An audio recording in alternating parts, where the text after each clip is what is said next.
안녕하십니까. 네. 이웃에 대한 개괄적인 소개를 맡은 한국 이웃시 운영위원회 최석빈입니다. 여러분 혹시 공유경제라고 들어보셨나요?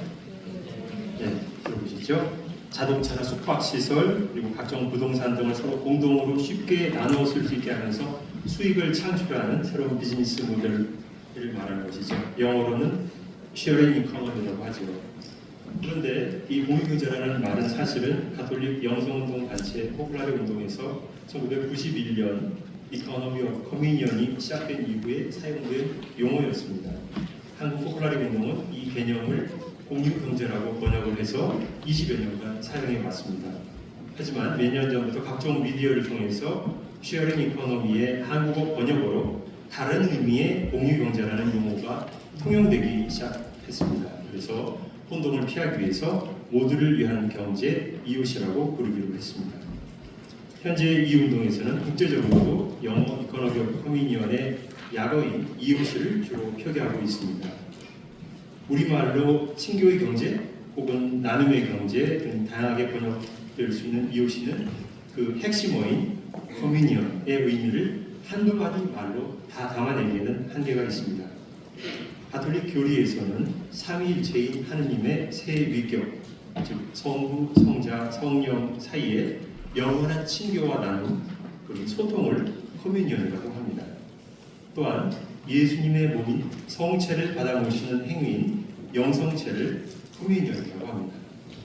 그리고 교리상으로 세상, 천국, 연옥에 있는 신자들 사이에 친교와 나눔인 모든 성인들의 통공을 또한 커뮤니언이라고 합니다.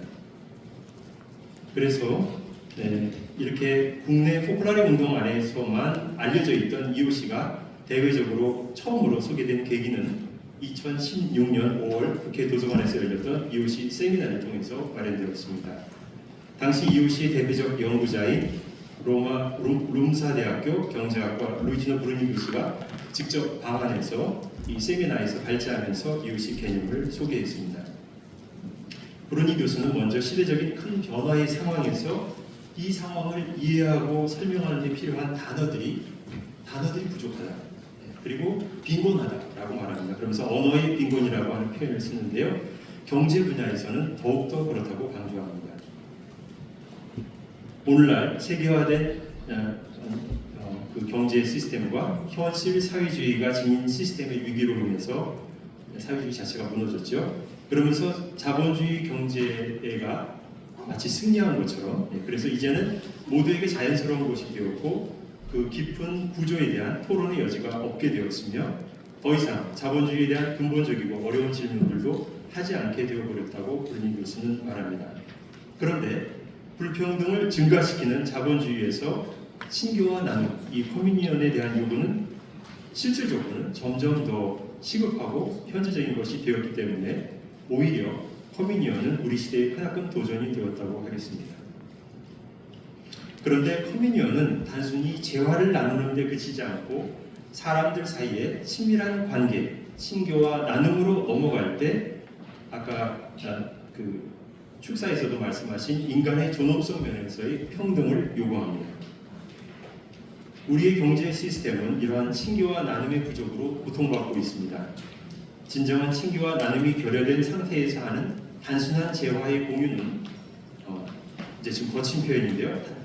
배부른 부자들의 적선 활동에 불과하며 오늘날에는 이것을 이름뿐인 독지가들의 자선 사업이라고 부른다고 브루니 교수는 강한 어조로 지적합니다. 그래서 이웃시는 어떻게 시작하고 발전하게 되었을까요? 1991년 5월 브라질 상파울로 인근에서 앞서 소개했던 가톨릭 영성운동 단체인 포플라리 운동에 의해서 시작되었습니다. 당시 이 운동의 창설자 끼아라 루빅이 브라질 회원 공동체를 방문하기 위해서 비행기로 상파울루시에 접근하다가 인근 창공에서 극심한 빈부격차의 현실을 목격합니다. 며칠 후 끼아라 루빅은 새로운 기업 운영 방식을 제안하는데요. 기업을 설립해서 적법적인 절차를 거쳐서 이윤을 창출하되 그 이윤의 일부를 가난한 이들을 돕는 데 쓰자. 또 다른 일부는 이 정신을 삶으로 실천할 새 사람을 양성하는 데 쓰자. 교육과 문화의 사용자 그리고 나머지 일부를 기업에 재투자해서 유지 발전을 이루도록 하자 하는 것이 이제 EOC의 기본 틀입니다. 91년 5월 29일 브라질 상파울루에서 시작되었습니다. 신약성서 사도행전에 신자들의 공동체는 한마음 한뜻이 되어서 그들 가운데는 궁핍한 사람이 하나도 없었다라는 구절이 나오는데 바로 이 초대교회 공동체의 모습을 상기하고자 했던 포플라레 운동의 창설자 끼아라 루빅의 지향점이 바로 EOC의 영감을 불러일으킨 핵심이라고 하겠습니다. EOC의 핵심은 주는 문화입니다. 영어로 The Culture of Giving이죠. 그래서 오늘날 많이 소유하고 많이 소비할수록 우월하다고 착각하게 만드는 문화에 맞서는 해독제 역할을 하고 싶다는 것입니다. 그런데 이 주는 문화를 실현하기 위해서는 먼저 합당하게 양성된 세 사람이 있어야겠죠. EOC의 모태인 포플라레 영성의 목표는 역시 신약성서 요한복음에 나오는 이 사람들이 모두 하나가 되게 하여 주십시오에서 뜻하는 일치를 이루는 것입니다. EOC는 이러한 일치의 특별한 은사가 주는 영감의 빛을 받아서 형제를 실천하고자 하는 그 기업들이 태어나게 하고자 하는 그런 새로운 경제 패러다임입니다. 그래서 광범위한 양성 프로젝트를 수행합니다. EOC에 참여한 모든 경제 주체들은 친교와 나눔, 무상성, 대가를 바라지 않고 주는 거죠. 상호성, 서로가 서로를 유익하게 하는 호혜성이죠. 그리고 공동선, 그리고 생태환경의 통합적인 지속 가능성 등의 바탕을 둔 실천과 경제 문화를 증진하기 위해서 노력하고 있습니다. 2003년 1월 현재 세계 각지에서 EOC 프로젝트에 직간접적으로 참여하고 있는 기업은 1000여 개에 달합니다. 그리고 관련 학위 논문이 400여 개 정도 나왔습니다. EOC에서는 통합적인 인간 양성을 목표로 하기 때문에 아까 원불교에서도 강조하신 것처럼 장학금 지원을 하고 있고 또 EOC 관련 교육기관들을 지원하고 있습니다. 대표적인 것 중에 하나가 이탈리아 피렌체 인근의 리오넬로 몬판티 산업단지 안에 있는 성경적 경제학교입니다. 단지 신자들뿐만 아니라 경제와 성경에 관심 있는 모든 이들에게 열려있는 학교입니다. 또 다른 교육기관으로는 시민경제학교가 있습니다. 이태리어로 스콜라 디 에코노미아 치빌레라고 하는데요. 이제 이 머리 글자를 따라서 SEC, SEC이라고 부릅니다. 시민경제학교는 1753년 이탈리아의 경제학자이자 가톨릭 사제였던 안토니오 제노베시가 주창한 경제 개념 시민경제 에코노미아 치빌레를 가르칩니다. 이탈리아적 시민경제죠. 이분은 그 시민경제의 핵심되는 그 구절로서 다음과 같은 말을 남겼습니다. 누구나 다른 이들을 행복하게 하지 않고서 혼자 행복할 수는 없다. 이것은 우주의 법칙이다. 시민경제 안에는 EOC를 포함해서 다양한 대항경제들이 들어갑니다. 그래서 시민경제학교 안에서는 EOC만을 가르치는 것이 아니라 보다 나은 사회를 위한 다양한 여러 대항경제를 함께 고민하고 토론합니다. EOC에서는 장학사업을 중요시 여기면서 10개국에 2021년 한 해 동안 10개국에서 총 200개 장학금이 지급됐고요. 11개국에서 500개 가정을 지원했습니다. 또한 기업과 역량 강화 사업도 중요시 여기면서 브라질에서는 2021년 한 해 동안 234명의 기업가들을 지원했습니다. 새로 창업을 하는 기업가들이나 기존의 자신의 기업을 개선하려고 노력하는 사람들을 지원해 준 것이죠.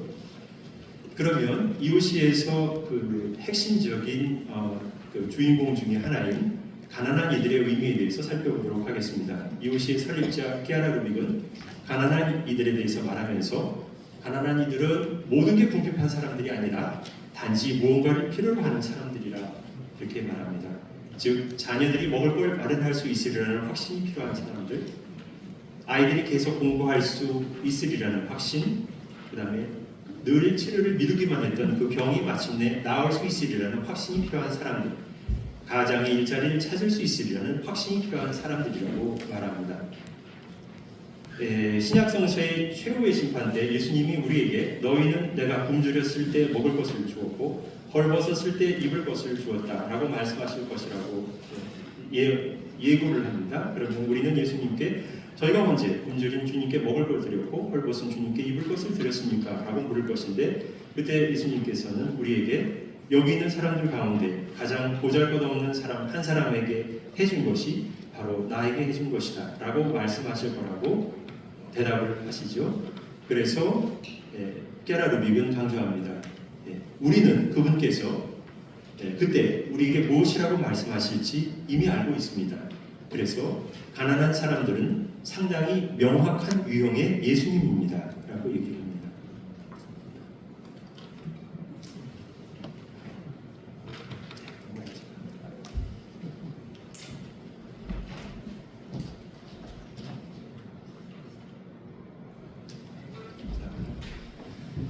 네, 그래서 자매인 가난이라는 개념을 중요시 여기는데요.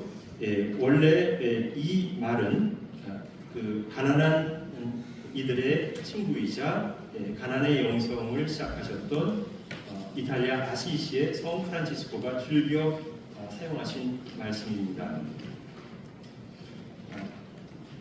그 프란치스코 성인은 가난을 자신의 정죄라고 부르면서 자신의 여러 세속적인 애착과 그 여러 가지 욕심을 끊을 수 있는, 자신을 자유롭게 만들어주는 그런 중요한 그런 원동력이 바로 가난이라고 보았습니다.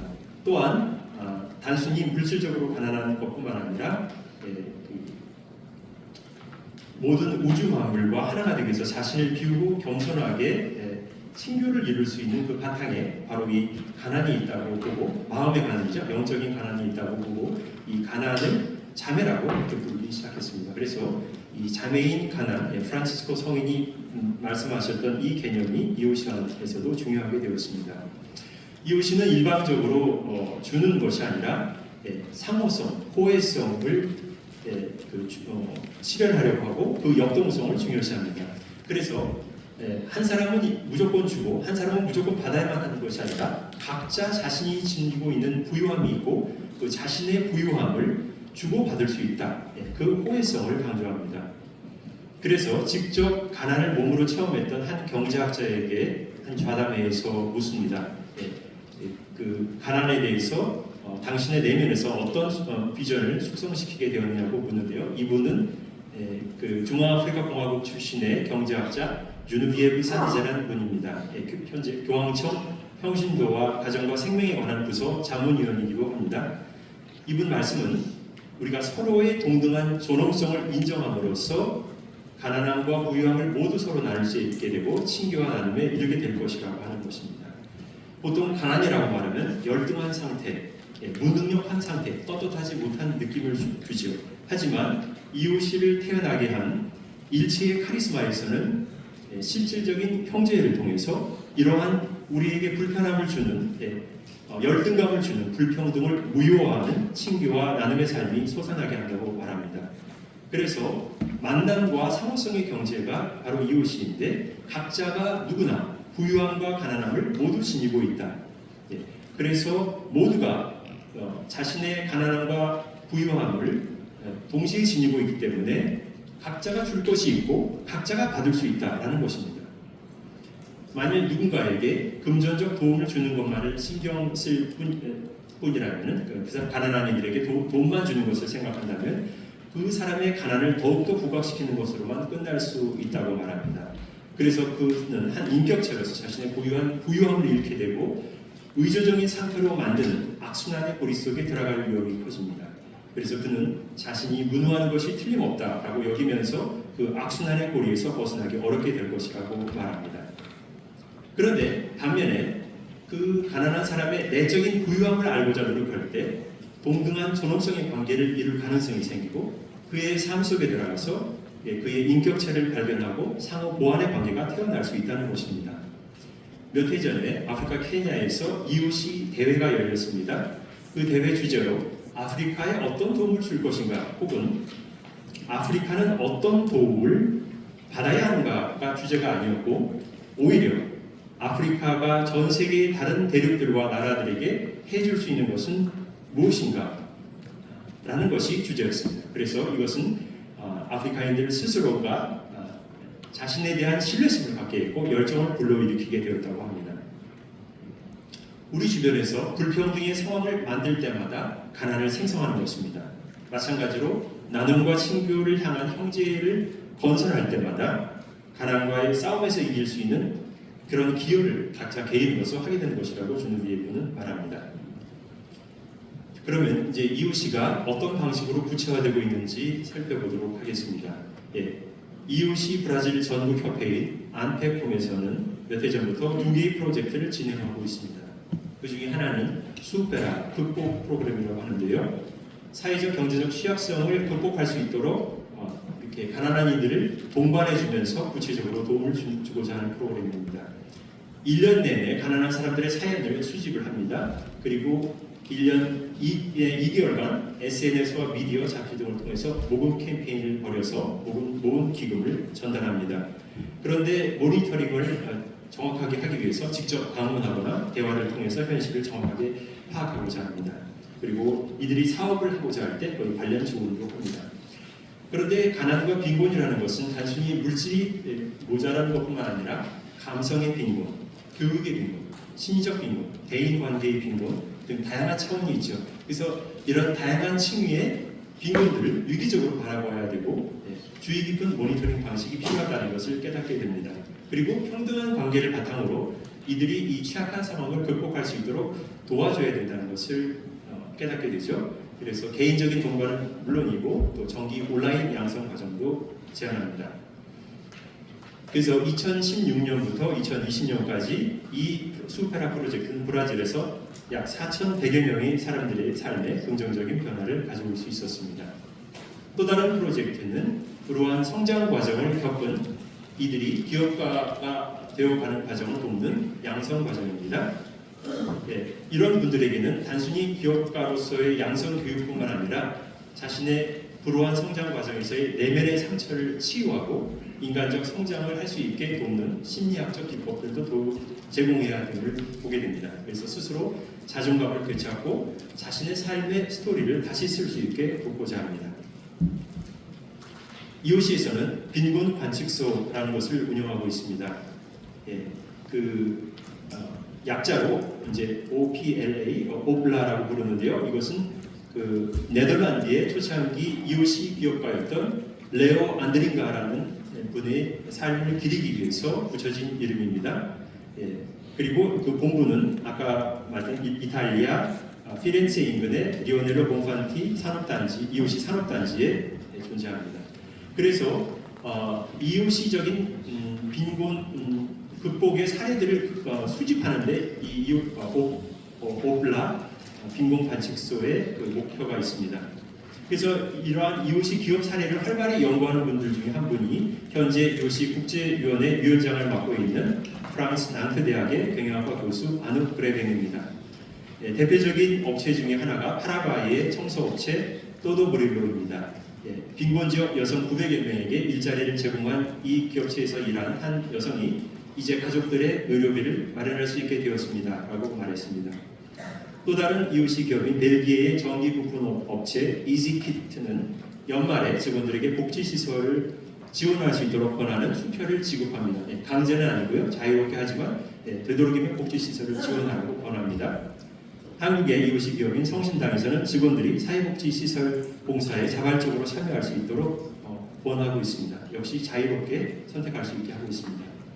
2018년도에 이오시를 비롯해서 다양한 대한경제단체들이 서로 협력해서 예언적 경제 프로페틱 이코노미 대회를 개최하게 되었습니다. 로마에서 열린 이 대회에 프랑스의 도시빈민운동단체인 까르트몽드, 즉 제4세계라는 단체가 참여하는데 이 단체와 대화를 나누면서 이오시가 함께 깨달은 것이 있습니다. 즉 어떤 이오시 모임에서든 가난한 이들이 적극 참여하고 실제로 현존해야지 이오시가 살아난다는 점이었습니다. 이 제4세계의 이탈리아 책임을 맡고 있는 장 톰블레가 이오시 30주년에서 한 말입니다. 가난한 이들은 우리의 스승입니다. 우리는 그들과의 삶의 학교에서 배워야 합니다. 프란치스코 교황님 말씀처럼 역사상 많은 지식인들이 가난한 백성을 위하여 무언가를 하려고는 했지만 가난한 백성과 실제로 함께 더불어 하려고 하지는 않았기에 실패했다고 말합니다. 예, 아까 소개했던 프란치스코 성인은 모든 것을 버리는 지극히 숭고한 가난을 추구했습니다.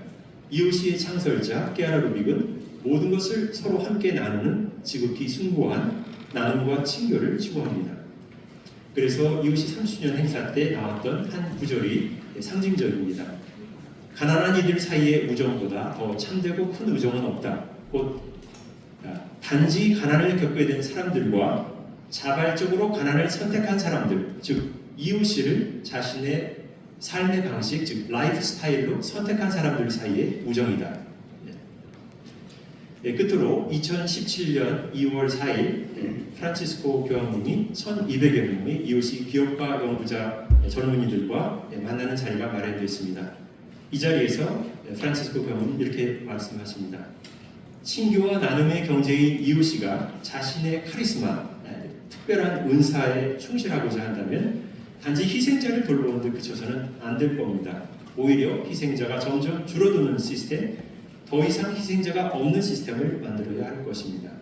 경제가 아직 한 사람의 희생자라도 만들어낸다면, 한 사람이라도 폐품처럼 버려지는 일이 있다면 친교와 나눔, 커뮤니언은 아직 실현되지 않은 것이고 보편적인 형제의 축제에는 기쁨이 가득할 수 없을 것입니다. 그러므로 사회경제 시스템의 개인의 규칙을 바꾸는 데 주력해야 합니다. 복음에 나오면 착한 사마리아 사람의 비유가 있죠. 그런데 좋은 이야기인데 착한 사마리아 사람을 따라하는 것만으로는 충분하지 않습니다. 오늘날의 경제는 무엇보다도 먼저 여러분의 영혼을 필요로 합니다. 여러분이 가난한 이들에게 주는 돈은 그 다음에 오는 것입니다. 저는 여러분이 계속해서 또 다른 경제의 씨앗과 소금, 누룩이 되기를 축원합니다. 이 경제는 부자들은 자신들의 부를 함께 나눌 줄 아는 경제, 그리고 가난한 이들은 복되다고 일컬어지는 하느님 나라의 경제입니다. 이렇게 라고 말하시면서 연설을 마치셨습니다. 그래서 깨아라 루빅이 시작한 이웃시의 경제는 관계의 경제입니다. 그리고 이웃시를 한마디로 요약할 수 있는 그 성서의 구절은 신자들의 공동체는 한마음 한뜻이 되어 그들 가운데는 궁핍한 사람이 하나도 없었다라는 구절이라고 하겠습니다. 여기까지 개괄적인 설명을 드리고요. 자세한 내용은 홈페이지와 여러 단행본들을 참고하시기 바랍니다. 감사합니다.